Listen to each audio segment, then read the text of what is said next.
బెంగాల్లోని రానాఘాట్ జిల్లా అదనపు superintendent of police ASP Laldu Haldar చేసిన వ్యాఖ్యలు ఇప్పుడు దేశవ్యాప్తంగా చర్చనీయాంశంగా మారాయి. బెంగాల్లో మహిళలు ఎక్కువగా మద్యం తాగుతున్నారని, శాంతిపూర్లో జరిగిన కాళీ పూజ ఊరేగింపులో మహిళలు బహిరంగంగా మద్యం తాగుతూ అల్లలు సృష్టించారన్నారు ఏఎస్పీ. కాళీ పూజ ఊరేగింపుల సమయంలో యువతులు మద్యం తాగడం చూసి తాను షాక్ అయ్యారన్నారు ఏఎస్పీ. మద్యం తాగే వారి సంఖ్య అధికంగా పెరిగిందని గుర్తు చేశారు. ఇంట్లోని మహిళలు ఇలా తయారైతే సమాజం పిచ్చిదైపోతుందన్నారు.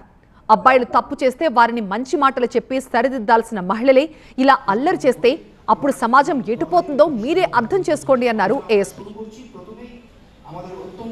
అయితే ఏఎస్పీ వ్యాఖ్యలపై సోషల్ మీడియా వేదికగా రచ్చ జరుగుతోంది. కొందరు ఏఎస్పీ వాదనను సమర్థిస్తే మరికొందరు మహిళలు మాత్రం మహిళల గౌరవాన్ని దెబ్బతీసేలా ఆయన వ్యాఖ్యలు ఉన్నాయంటూ ఆగ్రహాన్ని వ్యక్తం చేశారు.